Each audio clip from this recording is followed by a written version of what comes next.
oh Señor, ¿quién no te temerá y glorificará tu nombre? Pues solo tú eres santo, porque todas las naciones vendrán y adorarán en tu presencia, pues tus justos juicios han sido revelados. En este cántico de adoración a Dios se habla de la extensión del reinado de Cristo, de la extensión del reino de Dios, en expresiones tales como, oh Rey de las naciones. Y aquí vemos la reminiscencia que tiene el texto del Evangelio de Mateo y, ¿cierto?, a todas las naciones, en virtud de que el Señor precisamente es Rey de todas las naciones de la tierra. Y el propósito por el cual se debe ir a todas las naciones de la tierra es porque todavía faltan algunas naciones donde el nombre del Señor no es temido y no es glorificado. Por eso el versículo 4 dice, ¿quién no te temerá y glorificará tu nombre? Porque solo tú eres santo. En ese mismo versículo dice, todas las naciones vendrán y adorarán en tu presencia. Pero ¿cómo vendrán todas las naciones a adorar, cierto? Y a la presencia del Señor, porque la iglesia de Cristo ha sido llamada precisamente a ir a todas esas naciones a anunciar el reino de nuestro Señor. El pastor John Piper, en una obra que escribió sobre las misiones, que se llama Alégrense las naciones, la supremacía de Dios en las misiones. Y el texto es importante por la cita del pastor John Piper es importante por varias razones. Una de las primeras es, libra a la iglesia de caer en un activismo al entender que la razón principal por la cual existen las misiones no es para que una iglesia crezca, como muy comúnmente se presenta ese como el objetivo. ¿Por qué hay que evangelizar? ¿Por qué hay que lograr que la iglesia crezca? Es la respuesta de muchos. Esa no es la razón ni el objetivo por el cual se evangeliza. Y el pastor John Piper hace una aclaración, dicen, las misiones no son el objetivo último de la iglesia. Y uno podría decir, ¿cómo así que no? Si Mateo dice, id y hacer discípulos a todas las naciones. Dice, el objetivo último es la adoración, como lo dice Apocalipsis, para que esas naciones vengan y glorifiquen tu nombre y te teman. Ese es el objetivo último. Y las misiones son un medio para lograr ese objetivo, pero no son el fin en sí mismo. Sigue diciendo la cita del pastor John Piper, dice, las misiones existen porque no hay adoración. Mire esto, dice, ¿por qué existen las misiones? Porque hay naciones que no adoran a Dios, que no conocen a Cristo, que no glorifican su nombre. Esa es la razón por la cual existen las misiones, porque la gloria de Dios no es adorada en esas naciones. Y el centro no es la iglesia, sino Dios y su gloria, de tal manera que la adoración es el objetivo fundamental y así el eje central de la iglesia es Dios como el objetivo último y las misiones existen porque la gloria de Dios debe ser reconocida en todas las naciones del mundo porque Él es Dios. Dice, no las misiones, porque Dios es la realidad última y no el hombre. El fin de la iglesia no es que el hombre se salve, el fin de la iglesia es que el nombre de Dios sea glorificado y el nombre de Dios es glorificado por aquellos a los que Dios salvó. Es lo contrario, el centro de una verdadera misión es Dios. Dios merece la adoración de todas las naciones y será adorado por todas las naciones. Con la reverencia y con amor por aquellos que han sido salvados o adorado por la expresión de la justicia en el infierno. Pero el juicio de Dios mostrará que la realidad última es la adoración. Él dice, cuando esta era acabe y los millones de redimidos se postren ante el trono de Dios, las misiones dejarán de existir. ¿Cierto? Como dice Apocalipsis, cuando gente de toda tribu, lengua y nación que han sido determinados por Dios que se salven, cuando ese número se complete, entonces las misiones dejarán de existir. Lo que nos muestra la relatividad del tema. El centro es Dios y las misiones son una necesidad temporal. Lo que sí será permanente es la adoración que siempre hará y dará el pueblo de Dios al Rey de las naciones. De tal manera que eso también ayuda a ubicar el lugar que ocupa la misión en la misma iglesia. Si la misión tiene como objetivo central que las personas conozcan a Dios, glorifiquen a Dios, entonces nosotros vemos que no puede haber una realidad de la misión si no hay una realidad del discipulado. Si a las personas no se les enseña quién es Dios y su naturaleza, sus atributos, su gloria. Si las misiones tienen el centro de la adoración a Dios, entonces lo que debe ser predicado y enseñado son las virtudes de aquel que nos llamó. Habiendo hecho ese preámbulo, podemos ver otros aspectos del texto de Mateo 26, del 16 al 20, que es muy conocido, pero que iluminado desde lo que hemos visto en Apocalipsis y el propósito de las misiones cambia mucho a lo que comúnmente se expone. ¿Cuál es el contexto de este texto? Es el Jesús resucitado. La resurrección es un elemento esencial para entender lo que la misión implica. Es el Cristo resucitado, por lo tanto el Cristo glorioso, ya la demostración de su reinado.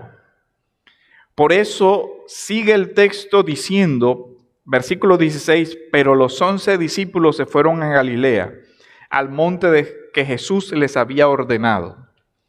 Y cuando le vieron, le adoraron. Note esa expresión. Cuando los discípulos le vieron, le adoraron. El centro es la adoración, ¿cierto? La adoración a Cristo. Y las misiones existen porque Cristo en algunos lugares no recibe la adoración que merece su obra de redención y su persona. Pero algunos dudaban, sigue diciendo el texto.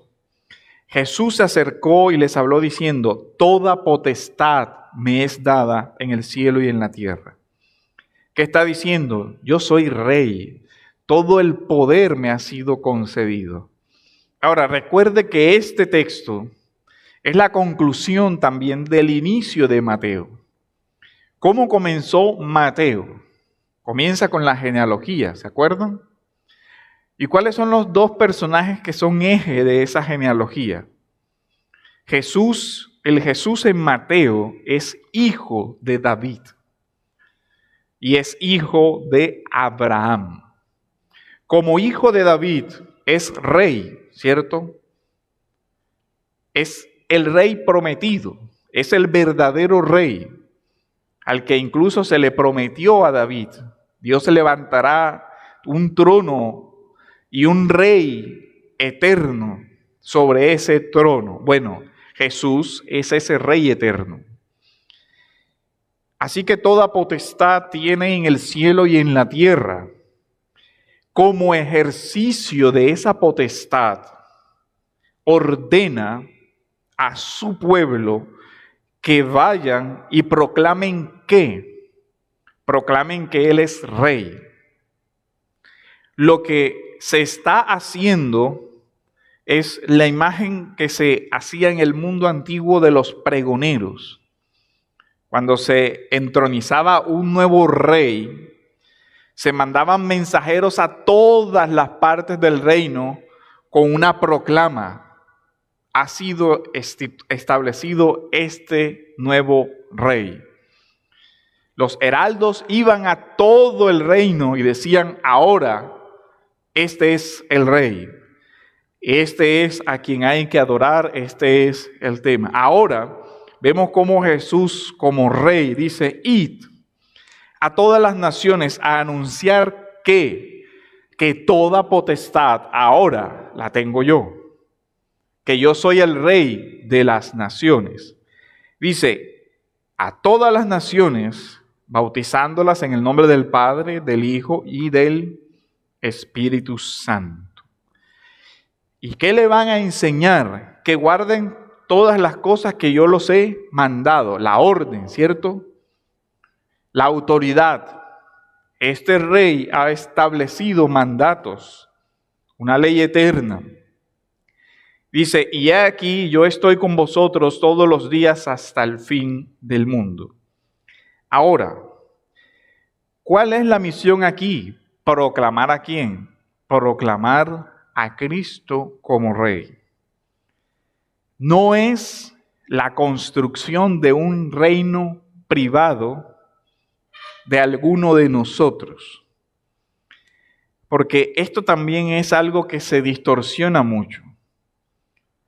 Vamos a predicar para que todo el mundo conozca la iglesia X, que se traduce, vamos a predicar para que todo el mundo nos conozca a nosotros. Vamos a predicar para que esta iglesia crezca, y algunos más descarados todavía dicen, necesitamos dinero, vamos a ir a buscar gente que venga a traer dinero. Cuando esos motivos son los motivos del crecimiento, entonces se ve que realmente no se persigue lo que es el objetivo central, que es que las personas vengan a darle a Cristo la honra debida a su nombre, sino que estamos usando la sagrada misión de predicar el Evangelio para construir pequeños reinos y no pensar en la extensión del reino. Y eso cómo se expresa muchas veces en concreto, con una expresión que se usa lamentablemente en la costa como expresión de la corrupción. ¿Y cómo voy yo ahí? Vamos a hacer esta misión así, allá y esto y lo otro. Sí, ¿y nosotros qué ganamos? De lo que se recoja, ¿cuánto nos toca? No, lo que pasa es que en ese lugar las personas son muy necesitadas, son pobres, no hay como ninguna proyección de que de pronto se pueda obtener algo. Entonces, no, ese negocio no es bueno, que no vamos a tener ninguna retribución. O una misión en tal lugar, un grupo, nos gastamos tanto en ir, entonces eso cuesta tanto y el grupo está produciendo X, no es eficiente. Como si se tratara de la construcción de un imperio privado y de otro negocio donde hay que hacer un cálculo matemático de costos y beneficios. Una sola alma que sea ganada para Cristo vale, porque Jesús murió por esa persona. Y cuando los cálculos se comienzan a hacer de esa manera, realmente se ve lo poco que se estima la sangre de Cristo para redimir a un alma. Cuando se hace negocio con la salvación de una persona y se hace el cálculo matemático de nos gastamos tanto para ir a ese lugar, no vale la pena. ¿Qué estamos diciendo realmente? Que no vale la pena que en ese lugar la gloria de Cristo resplandezca. ¿Qué concepto tenemos entonces de lo que el Señor merece y de la dignidad de aquellas personas que necesitan del Evangelio? Cuando Pablo habló de su ministerio, dice, y todo eso lo hice por amor a Cristo. Sufrí penalidades, hice todo lo que hice por amor a Cristo. Las misiones son entonces una expresión precisamente de ese amor a Cristo de ir y proclamar el nombre de Cristo para que las personas sean salvas. Y eso es así porque esa fue la voluntad del Padre. El Salmo 2 dice, ciertamente anunciaré el decreto del Señor que me dijo. El Salmo 2 es un salmo de entronización también. Dios el Padre entroniza a su Hijo. Y esto tiene su máxima expresión en el bautismo del Señor y en la transfiguración del Señor, que son los lugares donde el Padre dice, he ahí a mi Hijo. Ciertamente anunciaré el decreto del Señor que me dijo, mi Hijo eres tú, yo te he engendrado hoy. Este es mi Hijo amado. Pídeme y te daré las naciones como herencia tuya. Toda potestad me ha sido dada. El Padre ha concedido a su Hijo como posesión y como herencia todos los confines de la tierra. Lo que la iglesia hace es proclamar, esto es propiedad de Cristo, por derecho de creación y por derecho de redención además. No solamente porque Él creó todas las cosas para su gloria, sino porque además de eso no dejó todas las cosas en el estado de destrucción después del pecado, sino que en la resurrección anuncia que todas las cosas también serán restauradas al diseño original. Y algún día el Señor ejercerá ya su reinado presencial sobre toda la creación y sobre todas las naciones, pero suyas son ya hoy como posesión adquirida los confines de la tierra. Tú quebrantarás con vara de hierro y los desmenuzarás como vaso de alfarero. Por eso les decía, la gloria de Cristo será reconocida.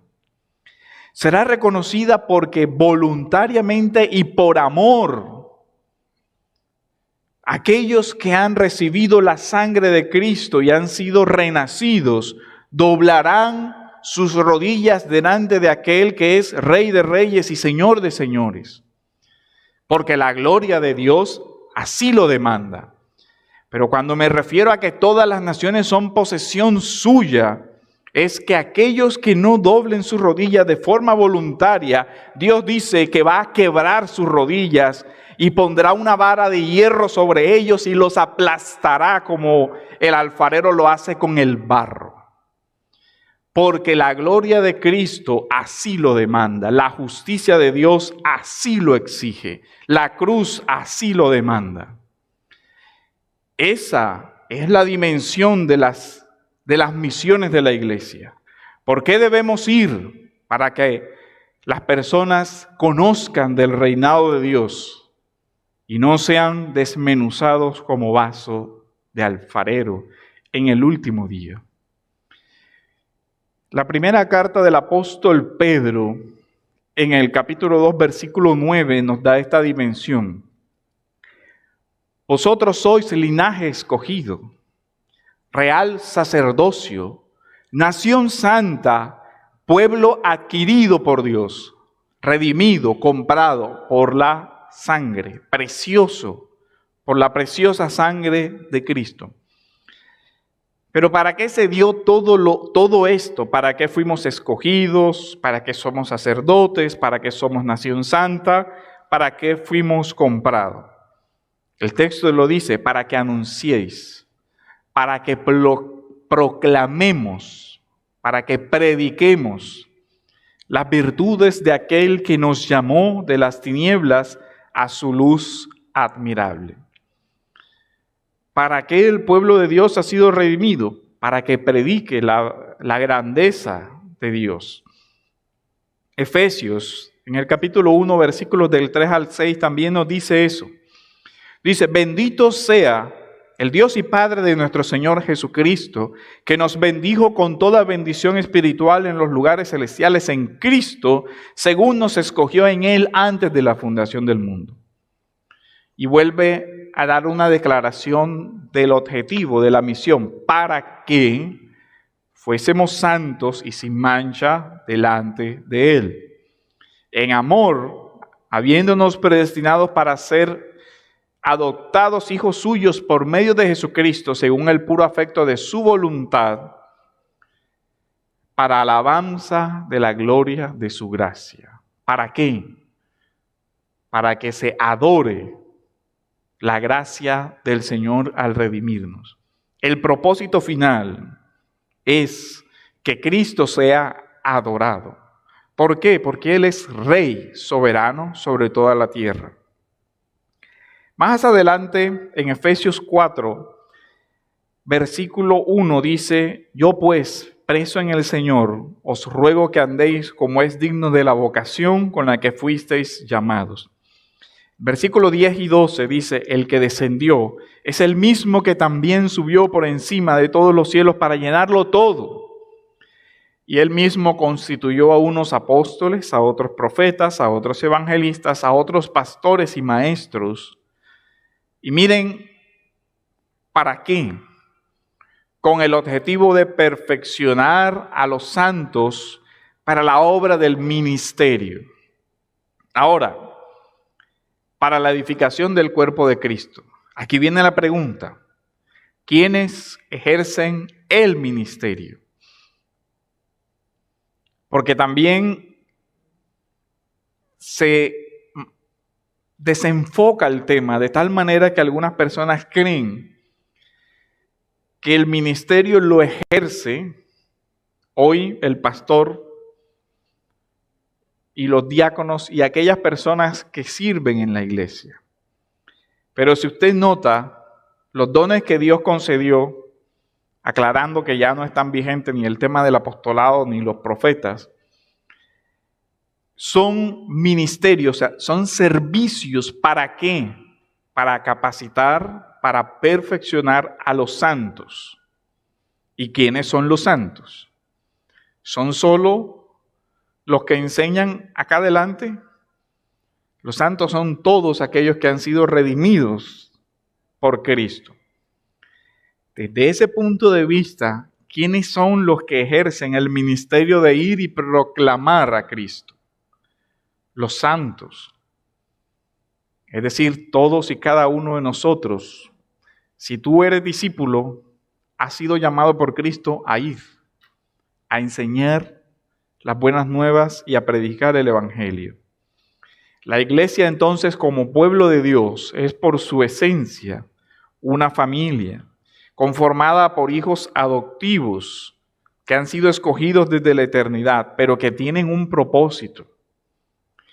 Y el primer propósito es que la gloria de Cristo se extienda a todas las personas, para que todas las personas puedan cumplir lo que dice Efesios 1:12. Alaben la gloria de la gracia de Dios. Para que todas las personas puedan adorar a Dios. La iglesia prepara a todas y cada una de las personas para que cumpla ese fin principal. Se predica a Cristo para que luego usted predique aquello que recibió, enseñe aquello en que fue enseñado, de tal manera que lo que se extiende es el reino de Dios. Y de nuevo insisto aquí, usted debería preguntarse, cuando se examina por lo menos el presupuesto de una iglesia, ¿cuánto se gasta en las misiones y cuánto nos gastamos en nosotros mismos? Porque eso dice mucho realmente de las prioridades de esa iglesia. Nos gastamos 100 en aires acondicionados, en el supertemplo y en todo lo demás, y 5 pesos en la misión. ¿Qué dice eso de la idea, de la gloria de Dios de esa iglesia? No, ahí no está la gloria de Dios, está nuestra gloria y nuestra comodidad. Porque todo lo gastamos en nosotros mismos y no en el resto. Cuando decimos, yo no tengo tiempo para hacer eso para el Señor, ¿qué es lo que realmente estamos diciendo? Que hay cosas que tienen más importancia que dedicarse a buscar la gloria de Dios en esta creación. Piénselo de esa manera. Reflexione algo, porque tristemente, cuando la misión se desenfoca, la iglesia completa pierde el norte. Vamos a crecer y vamos a hacer el diseño de lo que sea, la estrategia X, con el objetivo de que podamos tener tal cosa. Porque si llegan 50 personas más y por lo menos 50 personas son 10 pesos, entonces tendremos 50 pesos más y los 50 pesos los necesitamos para tener una comodidad que nosotros deseamos. ¿Está la gloria de Dios de por medio ahí? No, están intereses terrenales. O cuando un pastor hace el cálculo económico, necesito que me suban el sueldo, y la única forma de que me suban el sueldo es que haya más personas. Hay que mover a todo el mundo para que traiga más gente porque yo necesito más personas, porque yo necesito más dinero. Y cuando esos cálculos se comienzan a hacer de esa manera, ese es un indicio de que usted tiene que salir de ese lugar corriendo para otro lugar donde la gloria de Cristo valga más que el interés personal de cualquier naturaleza. Incluso intereses más sutiles o diferentes a los del dinero. Hay que dar a conocer la iglesia, que muchas veces se traduce, yo quiero tener fama, yo quiero que todo el mundo me conozca y pongo a trabajar a todo el mundo para que todo el mundo me conozca. Ese no es el objetivo. Esa no es la razón por la cual la iglesia proclama. Y uno debe preocuparse cuando la gente se acuerda más de lo que uno dice que sobre aquel de quien se dicen esas cosas. Incluso preocuparse porque nuestros nombres sean olvidados con el paso del tiempo para que Cristo sea una realidad suprema en la vida de todas las personas. Usted debería preocuparse si no ve que la iglesia no se preocupa por la extensión del reino, sino por sus propios intereses. ¿Por qué desgastarnos yendo a Cartagena a ayudar a plantar una iglesia si después no vamos a tener ningún beneficio económico de esa iglesia? Porque la lógica es, si nosotros trabajamos, deberíamos recibir y ganar dinero de eso. Cuando la iglesia crezca, nosotros deberíamos tener más reconocimiento que el que teníamos antes, o por lo menos más ingresos que los que teníamos antes. Pues hermano, usted trabaja para el reino de Dios y no para su reino. ¿Por qué preocuparnos por ir a Valledupar, al Carmen, aquí, allá? ¿Y por qué estar moviendo gente de un lado para otro por todo el país? Y al final esas iglesias crecerán, serán independientes, manejarán sus propios asuntos, tendrán sus propios pastores y gastarán su propio ingreso en ellos. ¿Qué recibimos nosotros de todo eso? Podría preguntar a alguien con ese cálculo económico, ¿cierto? ¿A la final vamos a trabajar por nada? No, por nada no. Por la gloria de aquel que todo lo merece, que es la gloria de Cristo. Por eso trabajamos y nos desgastamos, porque Cristo, el Señor, merece toda la gloria, toda la honra y más. Todo el esfuerzo de nuestro tiempo y de nuestro dinero, que además es algo que Él nos da por su gracia, para su gloria. Usted podría preguntarse, ¿por qué desgastarnos trabajando, por ejemplo, en un seminario? No es que paguen mucho, de paso les digo. No es que el sueldo sea, vamos a ganar, porque mira, hay que dar clases aquí y allá, porque si juntamos todo eso nos ganamos la millonada al año. A veces pasa lo contrario, termina uno gastando más de lo que gana. Pero el tema no es ese. El tema es que si nosotros entendemos que el reino es el reino de Cristo en todas las naciones, una persona que se capacite para extender el reino de Dios es algo que es importante para el reino de Dios, así no sea algo que directamente nos aporte a nosotros para algo. Pero piénselo de esta manera. El reino de Dios es de tal naturaleza que cuántas personas han venido a esta iglesia y han sido de bendición para todos nosotros porque alguien más predicó el reino.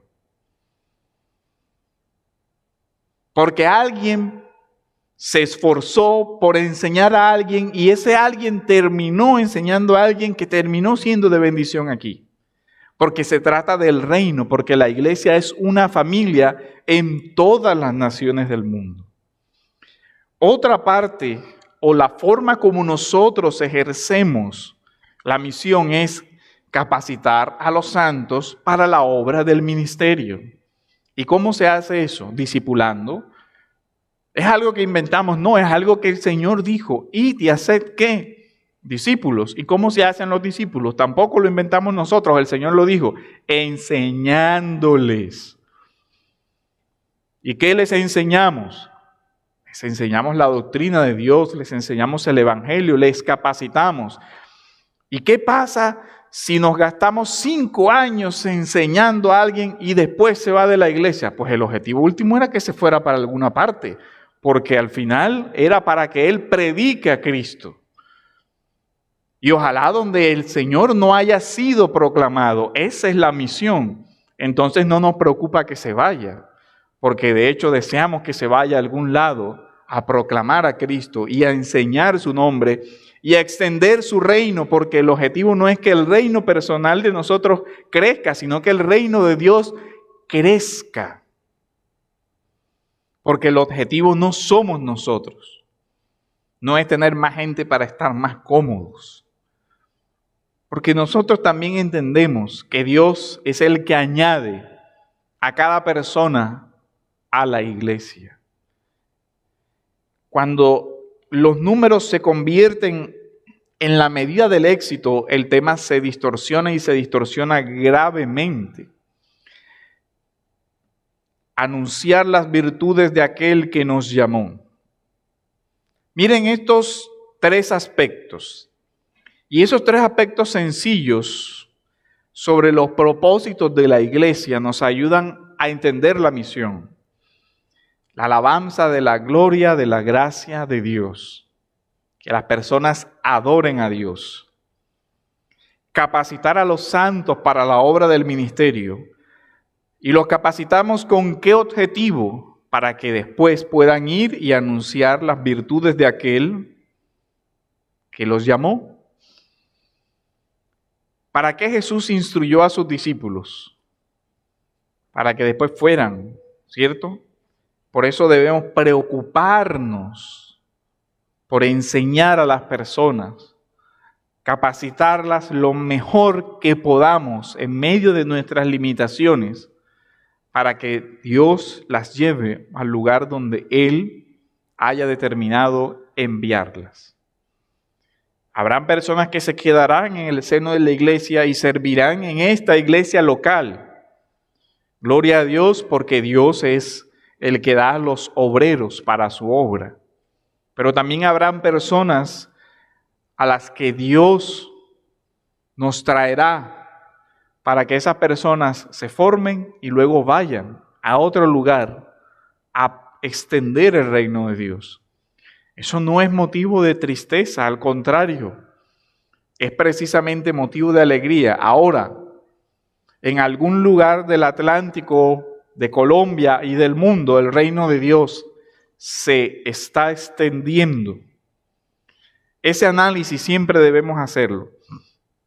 El profesor Gruden, en su teología sistemática, hablando de esos 3 aspectos, habla de cómo cuando alguno de los tres se distorsiona, las iglesias sufren. Y él dice, una iglesia que hace énfasis solo en la adoración, es decir, en adorar, pero al final no se prepara, es decir, no se disipula, no se forma, va a terminar con un desequilibrio y una superficialidad. Y como se centra en sí misma, al final termina por marchitarse. Las cosas vivas por su naturaleza tienden a crecer, a desarrollarse. Pero cuando la persona se centra solo en sí misma, tiende a marchitarse. Incluso eso se ve en la sociedad actual. Uno ve personas que tienen una gran, entre comillas, desarrollo. Tiene el supertrabajo, tiene el todo lo demás, pero nunca salió de sí mismo para entregar su vida por otro, para servir a otro, y al final terminan marchitados, solos, amargados, destruidos. Igual le pasa a las iglesias. Y una iglesia nunca se preocupa por ayudar a los que están cerca, por colaborar con otras iglesias que proclaman el nombre de Dios, por poner a sus ministros a disposición de otras iglesias, porque hasta esto se ve mal muchas veces en esa idea de construcción del reino privado. Que aquí tenemos a muchachos que son buenos, que está Brian, que está Lincoln, que está el uno, que está el otro. ¿Y qué tal que los prestemos por unos días y se queden con ellos por allá? Dice, bueno, si a eso fueron llamados, eso nos debe alegrar. Pero no con la idea de, no, aquí hay gente buena, vamos a esconderla por aquí para que nadie la vea.